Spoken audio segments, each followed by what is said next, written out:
ያሳምነው ልጅ ገባት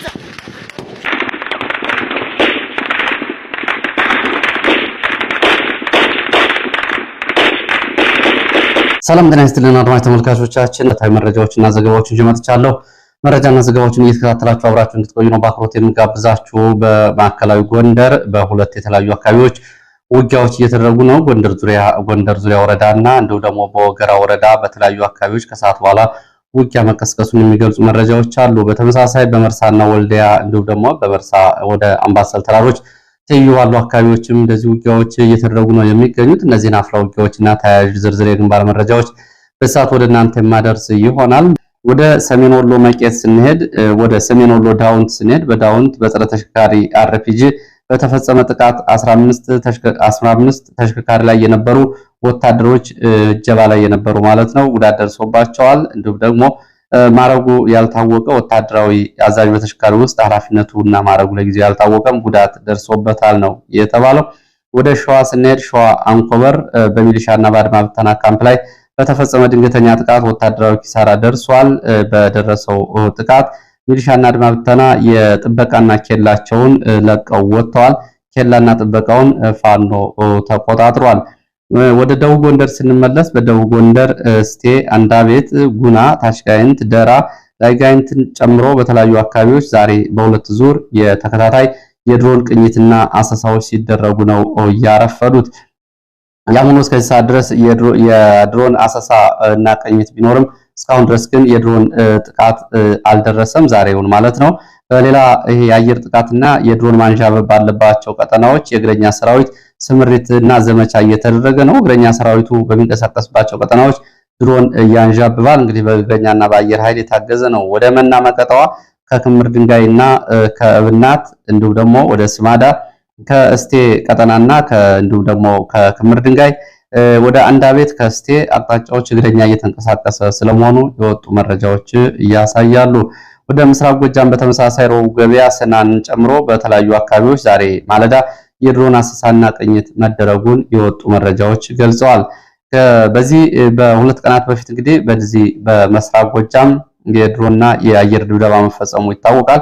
በተከታታይ የአየር ጥቃቶች ተፈጽመዋል። ደቡብ ጎንደርና ምስራቅ ጎጃም ከሁለት ቀናት በፊት ወደ ሰሜን ወሎ ስንመለስ ሰሜን ወሎ ወደ መርሳ ከተማ አቅራቢያ ወደ አምባሰል ተራሮች በሚያስወጣው ቀጠና ሁለተኛ ቀኑን የያዘ የእግረኛ ዘመቻ ውጊያ እየተደረገ መሆኑን የወጡ መረጃዎች ገልጸዋል። ውጊያው በዙ 23 በድሽቃ በሞርተር የታገዘ እንደሆነ የዓይን እማኞች ገልጸዋል።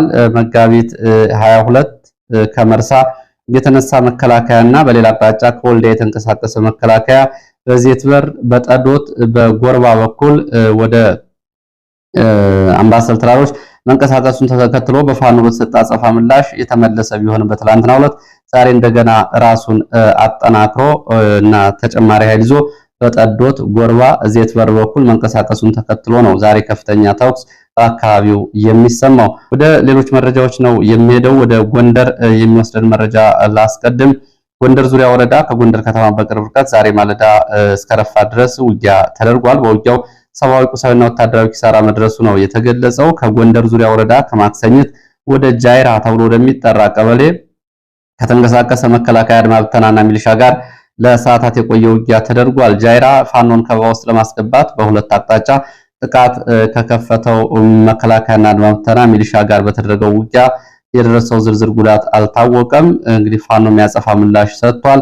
ለሰዓታት የቆየ ውጊያ መደረጉን የወጡ መረጃዎች ገልጸዋል። በሌላ በኩል እንደዚሁ ጎንደር ወደ ወገራ ስንሄድ ማዕከላዊ ጎንደር ወገራ ወረዳ ከገደብዬ ከተማ አቅራቢያ ከሰዓት በኋላ ከሰዓት 9 ሰዓት አካባቢ ከፍተኛ የተኩስ ድምፅ እንደሚሰማ የከተማ የዓይን እማኞች ተናግረዋል። ተኩሱ በዲሽቃ ሞርተር ዙ 23 ጭምር የታገዘ ነው ብለዋል። ከዚህ ባሻገር በገደብዬና ወርቀ ደሞ አቅራቢያዎችም ጭምር እንደዚህ ውጊያዎች ይሰማሉ። በዚህ ውጊያና ተኩስ የደረሰውን ዝርዝር ጉዳት ወይም ደግሞ የውጊያውን ውጤት ለማወቅ አልተቻለም። እንደደረሰ መረጃው ይዤ የምመለስ ይሆናል። ወደ ሌሎች መረጃዎች ሳልፍ በኦሮሞ ፖለቲካ ውስጥ እንግዲህ ተጽዕኖ ፈጣሪ ከነበሩት የአክቲቪስቶች በኋላ አሁንም ፖለቲከኛ ጀዋር መሐመድ ዛሬ አንድ መረጃ አውጥቷል። ይህንን መረጃ በተመለከተ እንግዲህ ከተያያዥ ጉዳዮችንም እንደዚሁ ያካትቻለሁ። እሱን ወደ እናንተ አደርሳለሁ። በኦሮሚያ በዚህ ወር ብቻ 518 ሚሊሻዎች ማለቃቸውን ነው ጀዋር መሐመድ በፌስቡክ ገጹ ያሳውቀው። ጀዋር መሐመድ እነዚህ ሚሊሻዎች ውጊያ ያደረጉባቸውን ቦታዎች፣ ውጊያ የተደረገባቸውን ቀንና በውጊያው የሞቱ ሚሊሻዎችን ስም ዝርዝር ሪፖርት ይፋ አድርጓል። በዚህ መሰረት እንግዲህ እንደ ጀዋር ማረጋገጫ ከሆነ በምስራቅ አርሲ፣ በምዕራብ ወለጋ፣ ምስራቅ ወለጋ፣ ምዕራብ ሸዋ፣ ኤሊባቡር፣ ሰሜን ሸዋ፣ ምስራቅ ጉጂ፣ ምዕራብ ሐረርጌ፣ ምስራቅ አርሲ፣ ምስራቅ ጉጂ፣ ቄለም ወለጋን ጨምሮ ሁሉ ወለጋ ዞኖችና በሁሉም የኦሮሚያ ክልል አካባቢዎች በአንድ ወር ብቻ 518 ሚሊሻዎች ማለቃቸውን ነው የገለጸው። ጀዋር መሐመድ ይህንን ሪፖርት ይፋ ሲያደርግ ምክንያቶችን አስቀምጧል። እነዚህ ሚሊሻዎች በአንድ ወር ያለቁት ይላል፣ አንደኛ በእድሜ የገፉ በመሆናቸውና በቂ ስልጠና ያልወሰዱ በመሆናቸው ነው ብሏል። በቂ ስልጠና አልወሰዱም። 5 ቀናት ስልጠና ወስደው ወደ ጦርነት እንዲገቡ በመደረጋቸውና አብረው እንዲዋጉ ወደ ግንባር የገቡት እንደዚሁ ደግሞ ጠንካራ ተዋጊዎች ከሚባሉት ኃይሎች ጋር በመሆኑ እነዚህ ሚሊሻዎች አልቀዋል ሲል ነው ጀዋር መሐመድ የገለጸው። ያው እንግዲህ ጠንካራ ተዋጊ ያላቸው በጫካ ውስጥ ያሉትን ተዋጊ ሲሆን ይህን ጉዳት አድርሰዋል። በአንድ ወር ብቻ እንግዲህ 518 ሚሊሻ፣ ይሄ ሌላውን አይጨምርም። ይህንም በዚህ ጉዳይ ላይ እንግዲህ በኦሮሚያ ይሄ ከሆነ ባለፉት 7 ዓመታት በኦሮሚያ ክልል ምን ያክል ሚሊሻ አለቀ፣ ምን ያክል የሚሊሻ ቤተሰብ ተበተነ የሚለው ደግሞ አድማጭ ተመልካቾቻችን ለእናንተ ተዋዋለሁ። በአማራ ክልል ካለው ሁኔታ አንጻር ከዚህ ጋር በተያያዘ ደግሞ ተጨማሪ መረጃ ላድረስ። በአማራ ክልል እስከዚህ ሰዓት ድረስ የተጣራ መረጃ በክልል ደረጃ በሚሊሻ ላይ የደረሰው አሃዛዊ መረጃ በውል ባይታወቅም ያው እንግዲህ መረጃው አሃዛዊ ቁጥሩ በሁለት ወራት ብቻ በደቡብ ጎንደር በ3 ወረዳዎች ብቻ የደረሰውን የሚሊሻ እልቂት የተመለከተውን ይህንን እንግዲህ ላስታውስ። በደቡብ ጎንደር በላይጋይንት፣ በእስቴ፣ ስማዳ እና በተለያዩ ወረዳዎች በሁለት ወራት ውስጥ ብቻ ከ500 በላይ የሚሊሻ አባላት ጉዳት ደርሶባቸዋል። የካቲት 1፣ የካቲት 4፣ የካቲት 6፣ የካቲት 9 በየካቲት ወር እንዲሁም ደግሞ መጋቢት 9 በንፋስ መውጫ በተደረጉ ውጊያዎች ቁጥራቸው በውል ያልታወቁ ሚሊሻዎች ቁስለኛ ሲሆኑና ሲጠፉ 500 በላይ የሚሆኑት ደግሞ እንግዲህ ጉዳት ደርሶባቸዋል። ጉዳቱም የሞት ጉዳት ነው በተለያዩ አካባቢዎች። እንግዲህ በዚህ በአማራ ክልል 2016 ዓ.ም ሩብ ሚሊዮን ሚሊሻ የማሰልጠን እቅድ ተይዞ ወደ ምልመላ መገባቱ ይታወቃል። ምልመላው እንግዲህ በብዙ ቦታዎች ብዙ አካባቢዎች ፋኖ ተቆጣጥሮ ስለነበረ አልተሳካም። ሆኖም ከዛ በኋላ በተለያዩ ቦታዎች እንደዚሁ ወደ ዞን ማዕከላት ወስዶ ለማሰልጠን የተደረገው ሙከራም ሳይሳካ ነው የቀረው። የሰለጠኑት እንግዲህ 2017 አብዛኛው ሚሊሻ በውጊያ በመክዳት ራስን በማግለል እንዲሁም ደግሞ ከውጊያ ቀጠና በመጥፋት በተለያየ መንገድ ቁጥሩ መመናመኑን ነው መረጃዎች የሚገልጹት። 2018 ዓ.ም በአማራ ክልል ካለው ጦርነት ጋር በተያያዘ ፓራ ኮማንዶ የሚል በዞን ደረጃ ከሁሉም የዞን ወረዳዎች የተውጣጣ ኃይል እንዲሁም ደግሞ ምርጥ ሚሊሻ የሚል ደግሞ በወረዳ የተመለመለ እስከ 70 የሚደርስ ሚሊሻ ከመደበኛው ሚሊሻና ሰላም አስከባሪ ባሻገር እንደዚሁ ምልመላና ስልጠና ተደርጎ የነበረ ቢሆንም አብዛኛው ሚሊሻ እንግዲህ ጉዳት ማስተናገዱ ነው የተገለጸው። በሽመልስ አብዲሳ ቀበሌን ማዕከል ያደረገ 1 ሚሊዮን ሚሊሻ ለማሰልጠን ቢሞክሩም እንግዲህ ከዚህ ውስጥ እንግዲህ ብዙ ቦታዎች ላይ አለመሳካቱ ነው የተገለጸው። አንዳንድ አካባቢዎች በርካታ ሚሊሻዎች በካምፕ ውስጥ እንዳሉ ጭምር በተለይ መከላከያ አካባቢዎቹን ለቆ ከወጣ በኋላ በርካታ ሚሊሻዎች ይህንን የግንባር ውጊያ እንዲሸከሙ በመደረጋቸው ከባድ ውጊያ እና ከባድ ጉዳት አስተናግደዋል።